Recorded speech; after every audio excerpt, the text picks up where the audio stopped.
Não sei exatamente de qual das maravilhas da natureza é que te referias, Olá, Luís mas se é Henrique. sobre o Luís Henrique Pereira, ele já aqui está sentado. É sempre. Olá, Luizinho. Bom dia. Tu também és uma Como maravilha. estás, meu querido menino? Bom dia. Tudo bem? Hoje, a aguçar ainda mais a nossa vontade de ir de férias. Porque Sim, vais falar sim. no meu querido lobo marinho. Isso não é difícil de avistar, mas O meu querido lobo marinho, que podia ser perfeitamente o navio que vai do Funchal até Porto chama-se Santo. Lobo Marinho, não é? Chama-se mesmo lobo Já marinho. existe há muitos imagina. anos esse. Já. E de vez em quando lá aparecem uns lobos marinhos E tu já viste algum? na praia. Não, só Ainda não fotografia. viste. Pois, Falamos ora da bem. foca monge. É foca não é? monge, Também exatamente. conhecida Porque por nós lobo já marinho. daqui vamos já Vamos lá perceber fazer essas- a diferença entre foca, entre lobo marinho, entre leão marinho. Aham, Existe? Não, exato. tá? Ora bem, mas para falarmos deste animal, deste mamífero marinho magnífico, temos de recuar uns anitos, até 1419, na altura em que Tristão Vaz Teixeira e o Bartolomeu Prestelo portanto, encontraram realmente essa ilha exuberante, cheia de madeira, cheia de árvores, verde, a Ilha da Madeira, exatamente. Mas não te esqueças que encontraram primeiro Porto Santo. É só para te Pois, lembrar. exatamente. Mas, então, à volta daquelas outras ilhas desertas, não é? Haviam uivos que pareciam uivos de lobos, não é? Ora bem, então, o primeiro registro escrito do lobo marinho data precisamente de 1419, dessa altura precisamente. Os uivos vindos das falésias, e, portanto, realmente Era assustador. Para a época era assustador. Bom, mas depois, enfim, perceberam-se que de facto eram focas inofensivas, que às vezes vinham descansar para as praias, e nessa altura havia muitas. Ora bem, infelizmente, e à semelhança de outras tantas espécies, começou a chacina. Claro. Após o Vamos primeiro comer focas, encontro. não é? E, portanto, comer focas, utilizar, infelizmente, também o couro para, enfim, para a indústria, utilizar, enfim, uma série de coisas da foca, tal como as baleias, portanto, a gordura, tudo não é? isso. O óleo. E então, chegamos aos anos 80 e, de facto, nesta zona das desertas, o último reduto selvagem desta espécie, que de facto está em perigo, a espécie mais ameaçada do mundo está em Portugal, esta espécie de foca. Há muitas espécies, não é? Sim. E, portanto, É uma nos das 10, não é? Uma Nos das anos 10 80, mais- por aí. mais em perigo. Portanto, nos anos 80, acontece que havia 6, 7 exemplares de focas Imagina. nessa zona. Hoje haverá 20 a 30. Entretanto, as autoridades entenderam, e muito bem, transformar aquela zona numa área completamente protegida. Portanto, elas, neste momento, gozam de total proteção. Apenas entram lá, provavelmente, investigadores para perceber. Há monitorização com câmaras 24 sobre 24 horas. Portanto, é uma espécie muito, muito em perigo aqui em outras regiões. Ela já foi espalhada pelo Mediterrâneo, agora existirá ao largo da Grécia, Turquia, creio eu também, e das Ilhas Canárias. Portanto, há esse dado importante. Elas são muito difíceis de ver. Nós temos aqui, olha, uma imagem raríssima, imagem RTP, raríssima, exclusiva, de um acasalamento, portanto, no mar. Elas, portanto, os machos acasalam com várias fêmeas, as fêmeas acasalam com vários machos, são poligâmicos. O que é que acontece? É que elas têm de vir à terra para procriar. E a procriação não se dá todos os anos. Ainda para mais, quer dizer, recuperar agora esses milhares de elementos que existiam neste momento é muito difícil. Portanto, de 2 em 2 anos, há uma cria, essa cria fica com a mãe durante largos meses, portanto, elas amamentam, não é? São mamíferos marinhos, como vocês sabem, e existirão destas focas monge apenas 700 no mundo, são muito, muito pouquinhas, mas são muito bonitas, porque é um torpedo debaixo d'água. Ora vejam esta imagem bonita, não é? Isto são milhões de anos de evolução da transformação de um corpo que já foi de um animal terrestre, curiosamente, já andaram como aos cãezinhos. Ora bem, e agora sim vamos às diferenças entre a foca, o lobo marinho, estes chamam-se lobo marinho, porque eles ouviram os uivos, como eu já expliquei, e E o chamaram-lhes leão, marinho. e o leão marinho. E o falámos leão há pouco. marinho. Estas 3 diferenças. A foca é muito simples, muito simples. A foca não tem orelhas, tem pavilhões auriculares, mas não tem aquelas orelhinhas pequeninas que os leões marinhos têm e que os lobos São marinhos apenas também têm. orifícios, não é? Sim, uns orifíciozinhos. Portanto, depois, outra coisa. Em terra, elas locomovem-se assim, quer dizer, com aquela gordura toda. Não usam As barbatanas, aí em terra virariam Mas eu consigo patas, encontrar não é? aqui a fotografia do lobo marinho que deu à costa há uns anos. Ao contrário dos lobos marinhos, as patas e as barbatanas, portanto, servem para andar também em terra. Não é? O leão marinho chama-se leão porque os grandes machos, maiores do que estes lobos marinhos, têm às vezes aqui um bocadinho de pelo que assemelhante a uma juba de leão, não será, mas e daí o nome de leão.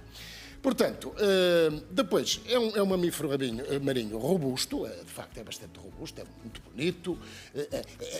Esta forma de torpedo dá-lhe um hidrodinamismo extraordinário, eles andam muito, com muita facilidade. Quanto tempo é que podem viver? Eles vivem entre 20 e 30 anos, por aí, se a vida, enfim, Deus correr bem. Eles comem peixes, polvos, peixes grandes, polvos, chocos, lulas, por exemplo. Portanto, os machos depois têm este tom acinzentado e com a idade fica um bocadinho mais brilhante, mais um cinzento mais brilhante. Que é Olha, na presença humana, eles fogem, provavelmente, Sim, se nós chegássemos a uma praia agora de lobos marinhos, olha lá nos anos com certeza que dispersariam. E não convém, porque temos de... Lá está, isso é uma das causas, apontas bem, enfim, no fundo, também é uma das ameaças, o fim das suas zonas a de agressão conforto do seu habitat, e de descanso, não é? Curiosamente, eles juntam-se em grupos nas praias, mas não podemos dizer que não há colónias de focas. Não é? Há grupos, sim, mas há outras focas e lobos marinhos que fazem imensas colónias de centenas e de milhares de animais em outras partes do mundo, não é? Depois, outra coisa interessante tem a ver com os bigodes, que também são muito interessantes porque os bigodes servem para captar vibrações. Então não é? são sensores. São sensores, exatamente. Portanto, um animal mais ferido provoca vibrações na água, então os bigodes têm essa sensibilidade, não é? Para captar. Depois a gestação, a reprodução, já vimos ali, portanto, com imagens, acho que vamos voltar a ver. Provavelmente, fêmea, estamos a ver agora, a reprodução em alto mar.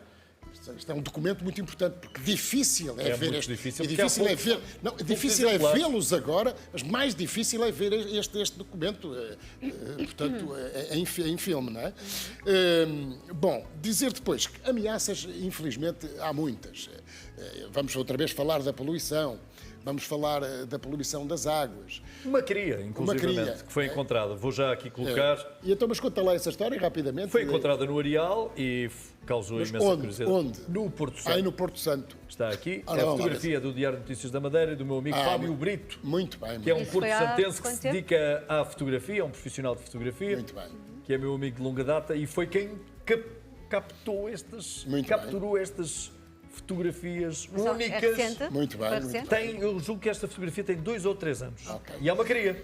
Já desapareceu, entretanto. E é uma cria. Já agora, por falares em fotografia, eu volto a lançar o apelo aos nossos telespectadores para nos enviarem fotografias de vida selvagem, seja ela qual for. É mais longínqua a fotografia, 2019. 2019, muito bem.